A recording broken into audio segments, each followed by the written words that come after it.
Hello everyone, welcome to Caesar and online learning platform. My name is Akshay Manda. तो आज हम start करेंगे algebra of matrices. अगर आपने पिछली 3 वीडियोस नहीं देखी हैं तो आप बहुत कुछ मिस कर रहे हो। आप यूट्यूब पे जाके लिख सकते हो सीजैन और वहां पे जाके हमारी वीडियोस चेकआउट कर सकते हो। सारा जेई बोर्ड रिलेटेड कंटेंट डलता रहता है, तो इसको प्लीज चेकआउट करना। और आज का सेशन शुरू करते हैं बिना कोई टाइम वेस्ट किए।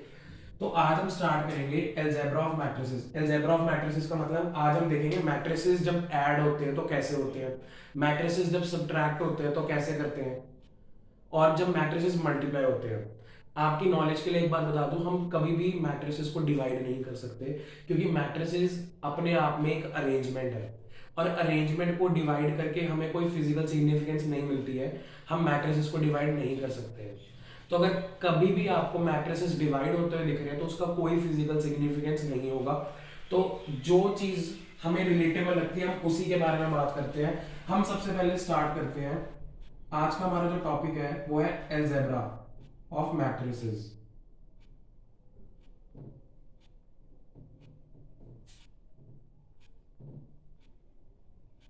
Algebra of matrices. अब अलजेब्रा ऑफ मैट्रिसेस में भी हम सबसे पहले स्टार्ट करेंगे। हम इनको कंबाइनली पढ़ रहे हैं, इसको हम बोलेंगे एडिशन करो मैट्रिसेस की या करो सब्ट्रैक्शन। अब इसके ऊपर एक कंडीशन अप्लाइड होती है, वो बहुत इंपॉर्टेंट कंडीशन है कि जो मैट्रिसेस होते हैं वो सेम ऑर्डर के ही ऐड होते हैं या फिर सब्ट्रैक्ट होते हैं। ऑर्डर सेम होना चाहिए, उनका सेम ऑर्डर होना चाहिए।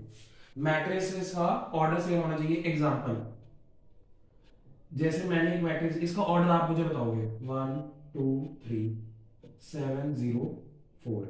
ये मेरा एक मैट्रिक्स है प्लस इसका ऑर्डर कितना है, इसकी कितनी रोज है 1 2, कितने कॉलम 3, इसका ऑर्डर है 2 इंटू 3। अब यहाँ पे देखो 0 -1 3 7 4 2। अब ये मान लो मेरा एक मैट्रिक्स ए है, ये मान लो मेरा मैट्रिक्स बी है। अब इन दोनों को जब मैं ऐड करूंगा तो कंडीशन क्या होनी चाहिए कि इनका ऑर्डर पहली बात तो सेम होना चाहिए। इसका भी ऑर्डर 2 क्रॉस 3 है, इसका भी ऑर्डर 2 क्रॉस 3 है। अब जब मैं इनको ऐड करूंगा तो ये मैट्रिक्स जो नया बनेगा उसका ऑर्डर कितना होगा, पहले तो ये बताओ।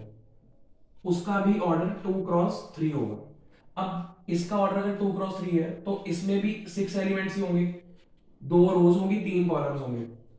अब इस मैट्रिक्स का पहला एलिमेंट इसके साथ ऐड होगा तो 1 + 0, ये इसका फर्स्ट एलिमेंट है।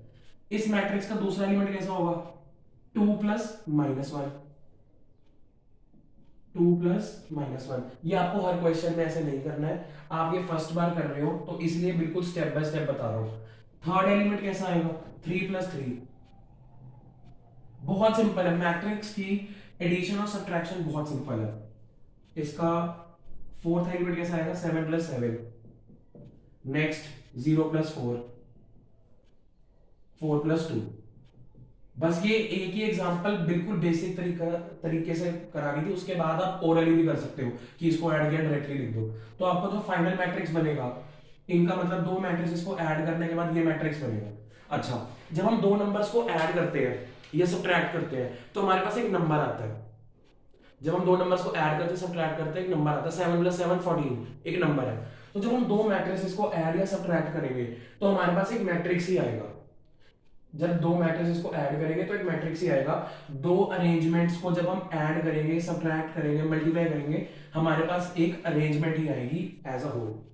तो अब फाइनल मैट्रिक्स क्या बना हमारा 1, फर्स्ट एलिमेंट 1 हो गया 1 + 0, फिर यहाँ पे भी 1 आया 2 - 1 1, यहाँ पे आया 6, यहाँ पे आया 14, यहाँ आया 4, यहाँ आया 6, खत्म। इसका ऑर्डर 2 क्रॉस 3 है, ये आपका फाइनल आंसर है। ये मैट्रिक्स आपका फाइनल आंसर है। दो मैट्रिक्स को ऐड करने पे एक मैट्रिक्स आता है। अब अगर आप, मैं सारे नहीं करा सकता क्योंकि टाइम कंस्ट्रेंट होता है, जैसे a - b करोगे तो उसमें माइनस के ऑपरेशंस लग जाएंगे, वो भी एक मैट्रिक्स आएगा। शर्त सिर्फ इतनी होनी चाहिए कि आपके मैट्रिक्स को जो आप ऐड कर रहे हो, सब्ट्रैक्ट कर रहे हो, अभी मैं सिर्फ ऐड और सब्ट्रैक्ट की बात कर रहा हूं।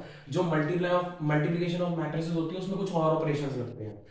एडिशन और सब्ट्रैक्शन में तो यही रूल है, सिर्फ एक सिंपल सा फंडा है कि आपका जो ऑर्डर है मैट्रिक्स का वो सेम होना चाहिए, बस कुछ नहीं चाहिए, और सिर्फ ऑर्डर सेम कर दो, आपका काम हो जाएगा। अब जैसे हम देखते हैं यहाँ पे कंफ्यूजन रह जाती है कई बार। मान लो ए मैट्रिक्स मेरा है 1 0 0 है, इस मैट्रिक्स का नाम क्या है आप मुझे बताओ। और दूसरा मैट्रिक्स में ले रहा हूं 2 3 4 7 1 0। क्या आप मुझे बताओ क्या मैं इसको ऐड कर सकता हूं? आप मुझे बताओ क्या मैं इन दोनों मैट्रिसेस को ऐड कर सकता हूं? इसका ऑर्डर है 2 क्रॉस 2, इसका ऑर्डर है 2 क्रॉस 3। नहीं, मैं इन दोनों को ऐड नहीं कर सकता क्योंकि इनका ऑर्डर सेम नहीं है। तो अगर a प्लस बी पूछ रहा है तो वो डज नॉट एग्जिस्ट होगा, क्योंकि इन दोनों का ऑर्डर जो है वो डिफरेंट है, सेम नहीं है। और मैट्रिसेस की जो एडिशन सब्ट्रैक्शन होती है उसके लिए हमारा ऑर्डर सेम होना चाहिए। बस, ज्यादा नहीं खींचेंगे इसको। अब जो मैट्रिसेस की एडिशन होती है बेसिकली, यहाँ पे कुछ प्रॉपर्टीज है, क्योंकि कई बार पेपर में ये वर्ड लिखाते हैं, कई बार एग्जाम में ये वर्ड आ गया तो आप क्या करोगे? ए प्लस बी अगर आप निकालो, मान लो आपको दो मैट्रिसेस दिए हुए हैं, आपने ए प्लस बी निकाला, वो इक्वल होगा बी प्लस ए के। ये क्या बोल दिया, इतनी सिंपल सी बात, ये तो हमें पता है, सिंपल है, ठीक है। एडिशन में सिंपल लग रही है अभी, एडिशन में सिंपल लग रही है, क्योंकि एडिशन में ऑर्डर मैटर नहीं करता, पहले ए आ गया या बी आ गया, पहले ए आया या बी, एडिशन में ऑर्डर नहीं मैटर करता। तो इस जब हम ये स्टेटमेंट लिखते हैं A plus B is equal to B plus A, तो हम बोलते हैं कि जो मैट्रिसेस है वो कॉम्यूटेटिव प्रॉपर्टी शो करते हैं।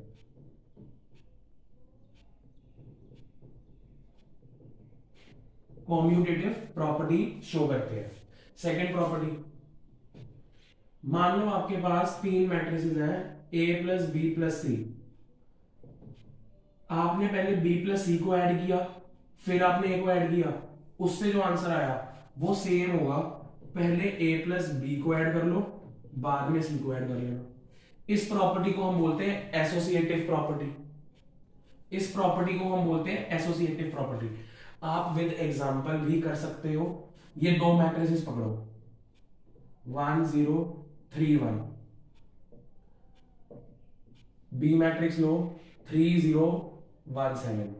ये पहली वाली प्रॉपर्टी वेरीफाई करो, पहली वाली प्रॉपर्टी वेरीफाई करो, a plus B is equal to B plus A. Addition में ऑर्डर नहीं मैटर, सॉरी अरेंजमेंट नहीं मैटर करेगी, मतलब पहले a है या b है, यहां पे पहले a है फिर b है, b ये एक ही बात है एडिशन में। इसको आप वेरीफाई कर सकते हो, अगर आपको कोई डाउट है, अगर आपको हजम में हुई बात है, आप वेरीफाई कर सकते हो। इसको वेरीफाई करना है तो एक और मैट्रिक्स ले लेना अपनी मर्जी का, सेम ऑर्डर का, ये भी वेरीफाई हो जाएगा।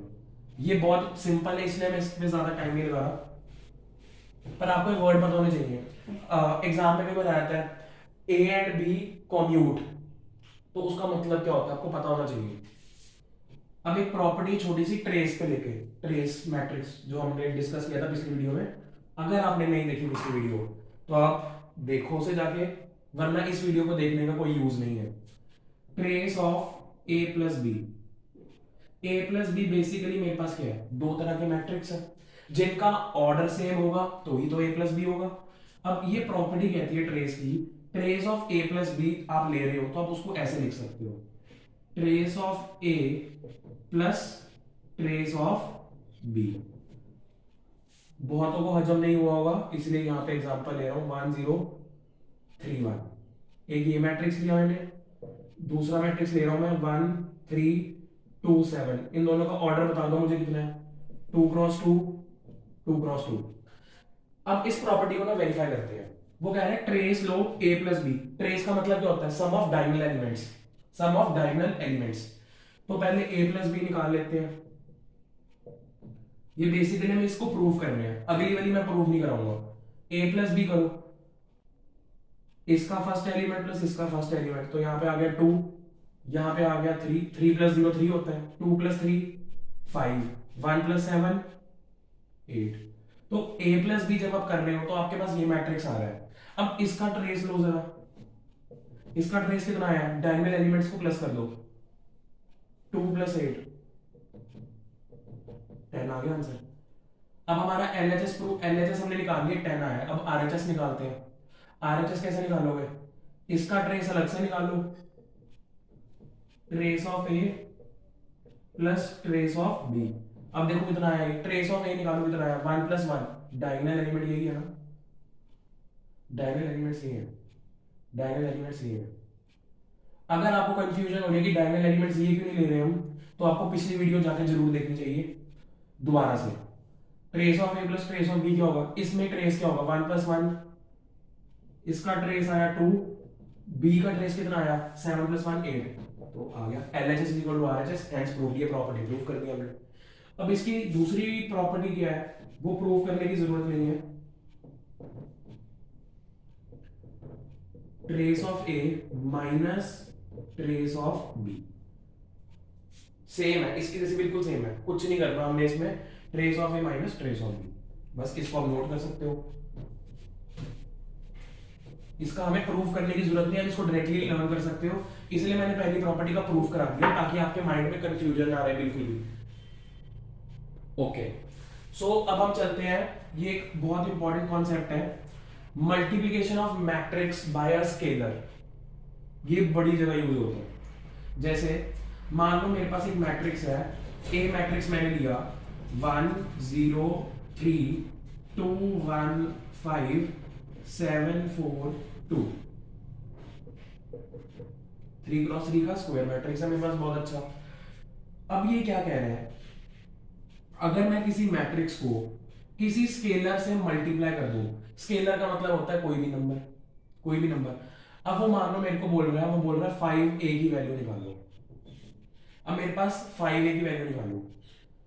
अब यहाँ पे जैसे हमारे पास करने के तो बहुत तरीके हैं। अब मैं a को ऐसे लिख सकता हूँ, a plus A plus A plus A plus ए।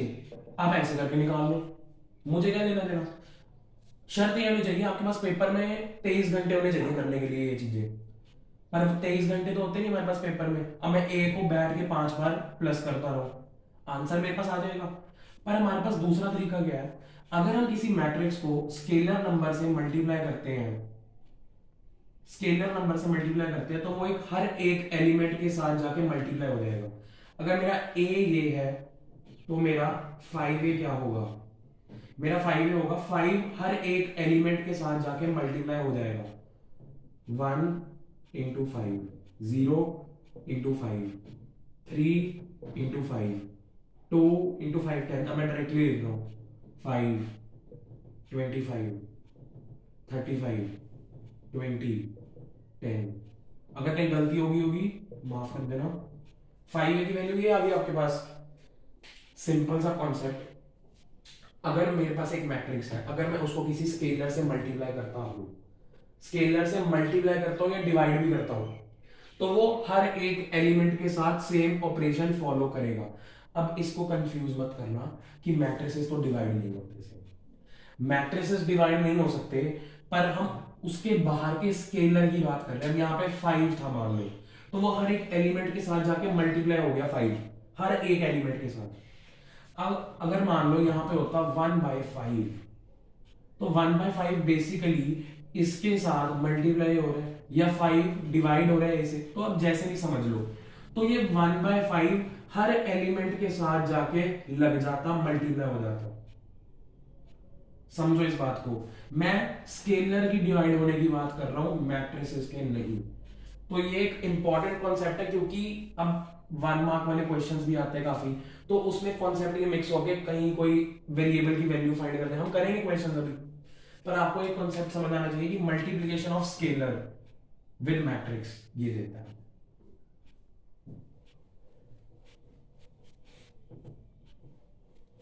अब हम आ रहे हैं इस सेशन के सबसे इंपॉर्टेंट कंसेप्ट की तरफ, जो कि है मल्टीप्लिकेशन ऑफ मैट्रिसेस।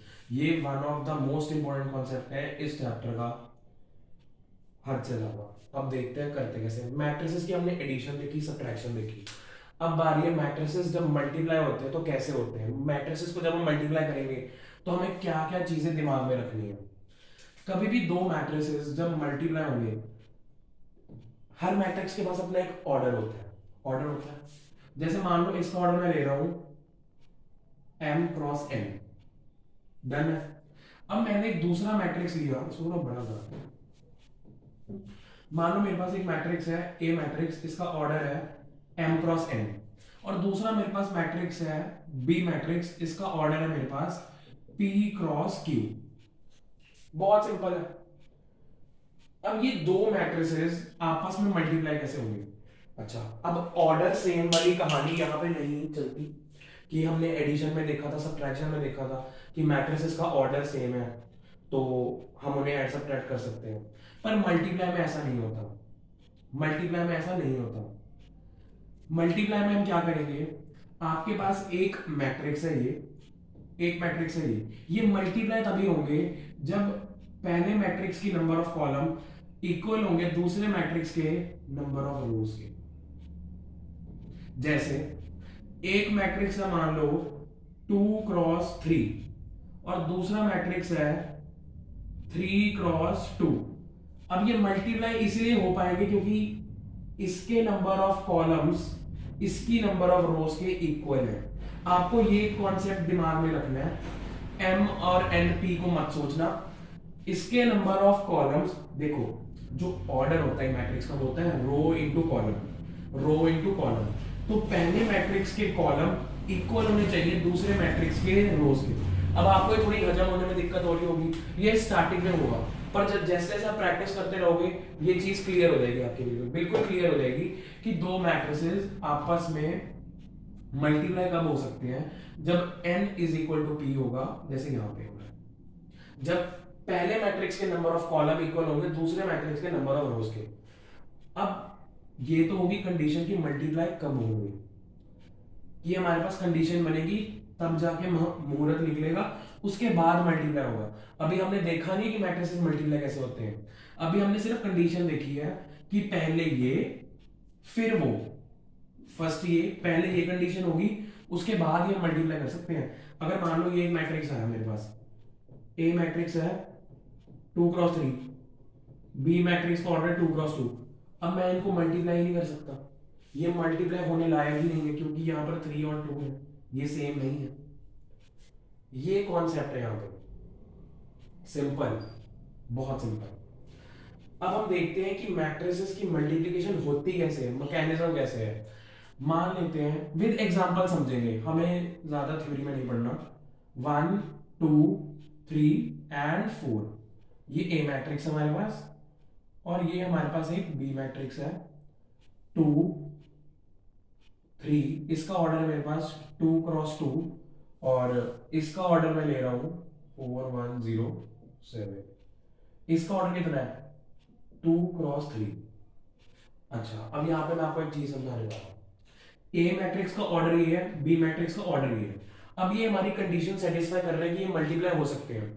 तो जब एक मैट्रिक्स दूसरे मैट्रिक्स से मल्टीप्लाई होगा तो जो रिजल्टेंट हमारे पास चीज आएगी वो भी तो एक मैट्रिक्स ही होगा। तो अब वो मैट्रिक्स होगा तो उस मैट्रिक्स का भी तो कुछ ऑर्डर होगा, उस मैट्रिक्स का ऑर्डर क्या होगा, ये जो चीजें बच गई वो उसका ऑर्डर होगा, तो मतलब इसका ऑर्डर होगा 2 क्रॉस 2। सिमिलरली बस इतनी चीज आपको ध्यान में रखनी है कि कैसे कैसे चीजें वर्क कर रही है। अब देखो जैसे इसको मैं कर देता हूं, सारा ध्यान सारा फोकस इधर रखना आपको। अब आप मुझे बताओ क्या ये मैट्रिसेस आपस में मल्टीप्लाई हो सकते हैं? बिल्कुल हो सकते हैं, बिल्कुल हो सकते हैं। मतलब ए बी तो पॉसिबल है, मतलब ए इंटू बी इज पॉसिबल। अब मैं आपको ना एक बात बताता हूं, क्या है वो, मैंने आपको एडिशन में बोला था कि फर्क नहीं पड़ता चाहे a प्लस बी हो या b प्लस ए हो, मल्टीप्लीकेशन में बहुत फर्क पड़ता है। ए बी हो is equal to B A, ये नहीं होता है। A B is not equal to B A, ये हमेशा इक्वल नहीं होते, कई बार इक्वल हो सकते हैं पर जनरली ये इक्वल नहीं होते। आप यहां पर करके देख लो, ए बी जब करोगे तो पॉसिबल हो जाएगा ये, लेकिन जब आप बी ए करोगे तो लेकिन पहला मैट्रिक्स अब बी हो जाएगा, इसका ऑर्डर है 2 क्रॉस 3, फिर ए आएगा उसका ऑर्डर है 2 क्रॉस 2, बी ए तो पॉसिबल ही नहीं है। बी ए आप निकाल ही नहीं सकते, B dot A, B into A आप निकाल ही नहीं सकते, ए बी निकाल सकते हो बी ए निकाल ही नहीं सकते क्योंकि बी ए मल्टीप्लाई ही नहीं होगा, वो कंडीशन को सेटिस्फाई ही नहीं करेगा। अब हम देखते हैं मल्टीप्लाई कैसे होते हैं। क्या मैं इनको मल्टीप्लाई कर सकता हूं ए बी को? ए बी मल्टीप्लाई हो सकते हैं, बिल्कुल हो सकते हैं। जब एक मैट्रिक्स को दूसरे मैट्रिक्स से मल्टीप्लाई करूंगा तो रिजल्टेंट तो मैट्रिक्स ही आएगा।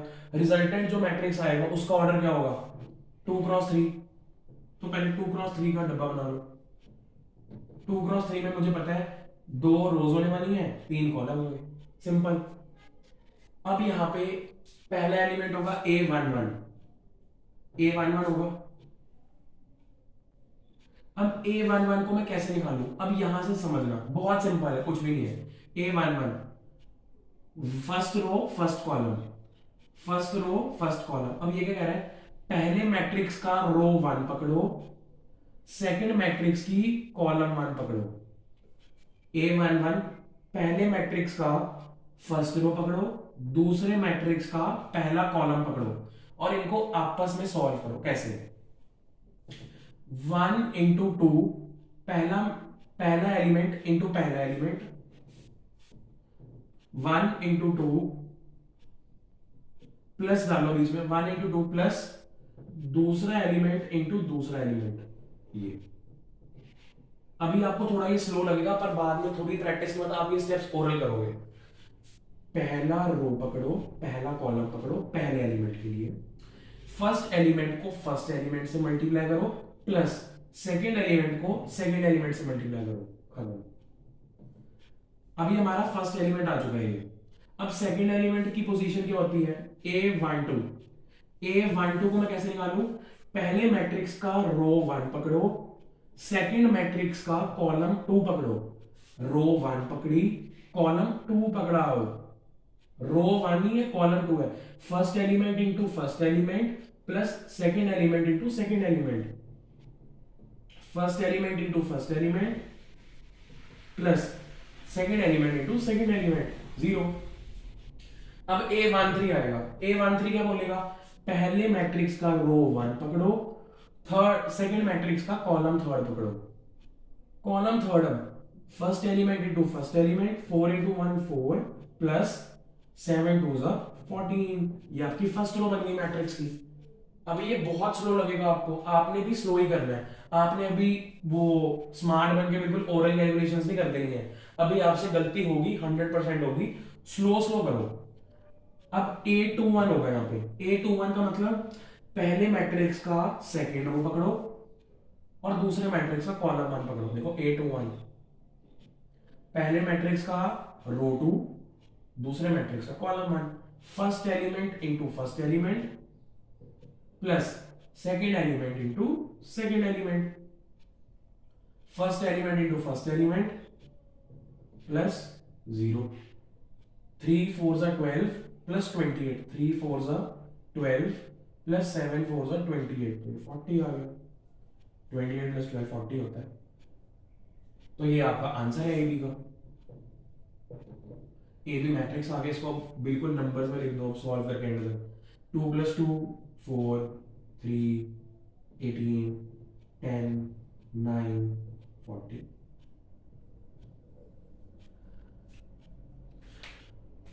इसका ऑर्डर कितना है, 2 × 3। तो आई होप आपको इस वीडियो में जितना भी हमने आपको समझाने की कोशिश की वो आपको समझ आया होगा। बस ऐसे ही धीरे धीरे चलते जाओ, एक पहले बेसिक लेवल अटेन कर लेंगे, उसके बाद हम एक decent level of questions practice कर पाएंगे। अब नेक्स्ट वीडियो में आपको थोड़े से क्वेश्चंस भी आने शुरू हो जाएंगे। आप सोच रहे होगे क्या थ्योरी थ्योरी पढ़ी जा रही हो, पर ये मैट्रिसेस में थ्योरी सबसे ज्यादा इंपॉर्टेंट होती है। क्वेश्चन अगर आपको एक बार थ्योरी आपकी पकड़ में आ गई ना, तो आप क्वेश्चंस बिना गिने कर सकते हो, काउंटलेस क्वेश्चंस कर सकते हो आप। सो आई होप आपको ये वीडियो इंफॉर्मेटिव लगा होगा एंड थैंक यू एंड